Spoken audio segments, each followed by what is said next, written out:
Olá pessoal, tudo bem com vocês? Vamos continuar com as nossas histórias bíblicas. Estamos aqui em 1 Samuel, no capítulo 5. Na última história, vocês viram que a Arca da Aliança foi levada para a terra dos filisteus. E os filhos de Eli morreram nessa batalha. E também Eli, quando ficou sabendo que a Arca da Aliança tinha sido levada para a terra dos filisteus, ele cai da cadeira, quebra o pescoço e morre. Só que lá na terra dos filisteus aconteceu algo assustador para eles. Todos os dias de manhã, quando eles entravam no templo, onde foi colocado a Arca da Aliança, dentro do templo deles, eles serviam os deuses deles com cauda de peixe e rosto de homem. Mas todos os dias a estátua chamada Dagon amanhecia quebrada, caída diante da Arca da Aliança. Olha como o nosso Deus é poderoso. Os deuses malignos dos filisteus não resistiam à presença de Deus ali naquele lugar. Os filisteus, assustados com o que estava acontecendo, resolveu levar a Arca da Aliança para uma outra cidade. Mas quando a Arca da Aliança chegou lá, os homens foram acometidos de uma doença de hemorroidas. E então eles ficaram com muito medo da Arca da Aliança e levaram a Arca da Aliança para outra cidade. E segundo a Bíblia, essas outras cidades tiveram pestes de rato. Então eles, com muito medo dessa arca, eles reuniram os conselheiros, os sacerdotes dos filisteus ali, decidiram em reunião que não poderiam ficar com essa arca. Eles quiseram devolver a arca para o povo de Israel. Assim, então, a Arca da Aliança volta para o povo de Israel, aonde Samuel era o juiz, o sacerdote e o profeta deste povo. No capítulo 8 de 1 Samuel, nos diz que Samuel já estava bem idoso. O que é idoso? É um homem velho, sem forças. E ele tinha que ficar indo aqui em toda a terra de Israel para ali julgar o povo. Porque ele era o juiz, ele era o sacerdote, ele que fazia o sacrifício e ele era profeta de Deus. Quando Deus queria falar alguma coisa com o povo, era com Samuel que Deus falava. Mas no capítulo 8 aconteceu algo que deixou Samuel muito triste. O povo começou a olhar as cidades vizinhas e começou a ver que todo o povo tinha um rei. Então, como Samuel estava muito velho, ele já não tinha força para percorrer a terra de Israel, porque vejam bem, naquele tempo não existia carro, ônibus, não existia avião, trem. Eles tinham que percorrer a cidade ou a pé, ou de camelo, ou de cavalo, ou de jumento. Então, Samuel não tinha mais condições, estava bem velhinho, bem velhinho. E o povo fala: Samuel, todos os reinos vizinhos têm um rei. Nós queremos um rei, porque você não tem mais condições de estar sobre nós. Pedimos um rei, então. Vamos colocar um rei sobre nós. Samuel fica muito triste com o pedido do povo. E ele foi orar a Deus. E ele falou com o Senhor: Deus, o povo está pedindo um rei sobre eles. Ele colocou diante do Senhor a sua tristeza. E Deus fala assim com Samuel. No capítulo 8 e no verso 7, Deus diz assim: Samuel, atenta para que o povo está pedindo e dê-lhes um rei.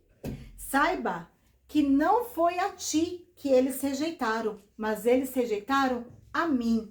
Dê o que o povo pede, mas reúna o povo e diga para eles o que vai acontecer com um rei. E Samuel reúne todo o povo e diz assim para eles: olha, Deus mandou dizer a vocês que as regras de um rei é diferente das regras de Deus. Se vocês colocarem um rei acima de vocês, o rei tomará os seus filhos. Eles trabalharão para o rei. O rei tomará suas filhas e elas serão perfumistas, amassadeiras, padeiras, cozinheiras. O rei também tomará as suas terras. O rei também tomará a sua vinha. Tudo que vocês escolherem será do rei. Tudo que o rei disser, vocês terão que obedecer. E saiba de uma coisa, se der algo errado e vocês virem clamar a Deus, Deus manda dizer a vocês que ele não ouvirá as vossas orações. Samuel, terminando de falar tudo isso, eu acho que ele ainda tinha esperança que o povo dissesse: ah, não, Samuel, então vamos deixar do jeito que tá. Você fica conosco e Deus vai ser por nós. Mas sabe o que o povo disse? Mesmo assim, Samuel, nós queremos um rei sobre nós. Vejam bem, Deus respeita o livre-arbítrio. Deus respeitou a escolha do povo. Mas saiba de uma coisa, que toda escolha existe uma consequência. Se a sua escolha for boa, você colherá coisas boas na sua vida. Mas se a sua escolha for ruim, também haverá consequências ruins. E Samuel, então, apresentou ao povo o novo rei de Israel, chamado Saul. A Bíblia diz que na época não havia um homem mais formoso do que Saul. E Saul era um homem de guerra. A Bíblia diz que ele era bem alto e bem bonito, bem formoso. E aqui está então o rei sobre Israel. E quando Samuel apresenta um novo rei, o povo grita: viva o rei! Viva o rei! O povo gostou muito do novo rei de Israel. A partir de agora, já não haverá mais juiz sobre o povo, e sim um rei.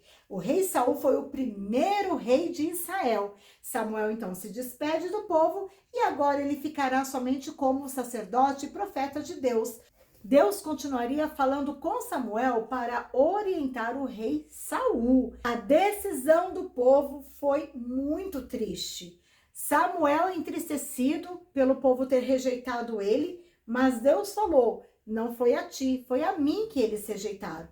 E hoje ainda acontece isso. Deus sempre querendo ficar pertinho do homem, mas o homem, por causa do pecado, ele se separa de Deus. Sempre foi o homem que quis ficar longe de Deus. A Bíblia diz que não é para nós pecarmos, porque o pecado nos separa de Deus. Jesus, ele veio ao mundo, foi criança como você, como eu. Jesus cresceu com uma missão de derramar o seu sangue puro. E ele derramou lá na cruz do Calvário. Foi preso os seus pés e as suas mãos lá na cruz. E antes de colocarem ele na cruz, o Senhor Jesus, ele foi chicoteado. Colocaram uma coroa de espinhos na cabeça de Jesus. E quando ele estava lá na cruz, um guarda veio e furou Jesus do lado com uma lança. Jesus sofreu muito, sem pecado algum. Ele nunca pecou aqui na terra. Ele venceu todas as tentações. Ele disse não para as tentações que vinham na cabeça dele. Ele disse não, porque o que importava para Jesus era agradar a Deus e cumprir a sua missão. E ele conseguiu. E hoje, quando nós pecamos, nós podemos pedir perdão dos nossos pecados, porque a Bíblia diz que o sangue de Jesus nos purifica e nos lava. Através do sangue de Jesus, o meu pecado ele é perdoado e eu posso ficar pertinho do Senhor nosso Deus novamente. Jesus não ficou morto. A Bíblia diz que ao terceiro dia ele ressuscitou e ele está à direita do Pai intercedendo por mim e por você. E ele prometeu que um dia ele vai voltar e ele vai buscar um povo escolhido, aquele povo que não o rejeita. Não podemos fazer igual os filhos de Israel, que ali rejeitaram o Senhor pedindo um rei. Vamos seguir firme, que logo, logo nós estaremos morando com o Senhor num lugar maravilhoso chamado céu. A Bíblia diz que lá não tem choro, não tem dor, não tem morte. Nós vamos viver eternamente muito felizes com quem nós amamos. Por isso, não rejeite a Deus. Aceite o Senhor Jesus na sua vida. Diga comigo agora: eu recebo o Senhor Jesus na minha vida. O Senhor Jesus morreu para me salvar. O Senhor Jesus é o único Salvador. O Senhor Jesus é o único e perfeito Filho de Deus. E chegamos ao final de mais uma história. Não perca a próxima história. Um grande beijo no seu coração. Fiquem com Jesus.